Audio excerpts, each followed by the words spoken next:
Hello, this is Duckland1 YouTube channel. I found this. It's a hawk feather on the trail. I don't know what that means. If one runs across a hawk feather in my path, I will look it up tonight on Indian folklore. But this just reminded me of something. If you listen, I'm right out in the middle of the woods. But this is still the state park. Now this is public hunting area here. I've been all backing through these woods. I know every inch of these woods. You can publicly hunt deer here, small game. A lot of squirrels out here. But when I was younger, I spent my younger years in the rural South, in the hills. Everybody was dirt poor. But a lot of Native Americans lived in the area. And I had a good friend, his name was Red Cloud. And we would go over to his house, and his dad and his friends would have too many beers to drink, alcohol rather, and they would start blasting the guns. They had a little shooting range out back. Everybody did that down south.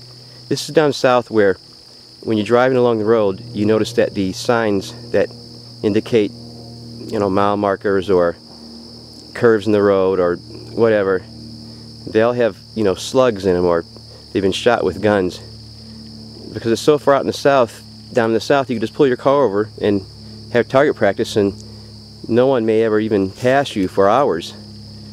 It's that far. It's that much. That's how rural it was down there. But anyway, my friend Red Cloud's grandfather, these guys, well, the father would go out and shoot with his brothers and buddies and stuff, and they would blast off a bunch of rounds downrange, and then they'd, of course, retire for the night, pass out. But his grandfather, who also lived there, had a big shelf out in the barn, and had a pegboard on the back of the shelf with all these butterflies and rodents and insects and snakes and anything you can imagine, any kind of bugs, lizard, birds, small animals, raccoon tails, squirrel tails, rabbit tails, even a couple feet of deer that he had on the pegboard, and a lot of other things, turtles, just about everything you can imagine, and not just hundreds, thousands and thousands of these things. And as kids we were pretty curious, because these things were really cool to us, these little dried up animals and things that he had on the pegboard. But as we got older, and before I moved to the city, he had taken us in and showed us the latest additions to his pegboard, and he told us that every time the boys go out back and shoot in their guns, after they're finished, he'll go down range from where they were shooting and collect the specimens of animals they killed, insects, animals, all kinds of things. Like I said, turtles, everything you can imagine was on that pegboard. This would be a good place to catch a hawk right here in motion, but I can't see anything here. No movement at all. Too many gunshots going off. But anyway, he would go collect these specimens downrange to where these guys were shooting, and display them, save them. And when his son was sobered up the next day, he would bring him into the barn, and he would show his son exactly the damage that he had done to the earth. And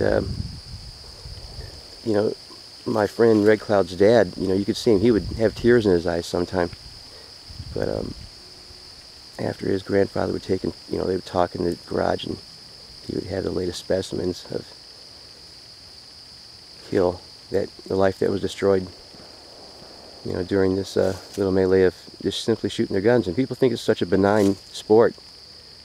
And on top of that, the lead that also would linger in the area, especially those days when they used a lot of lead in the loads for the rounds, would continue to kill for years and years and years, and not just the animals, but it would leach into the groundwater and affect the humans as well. But this is just a thought. Duck out in the woods, and this is Duck out.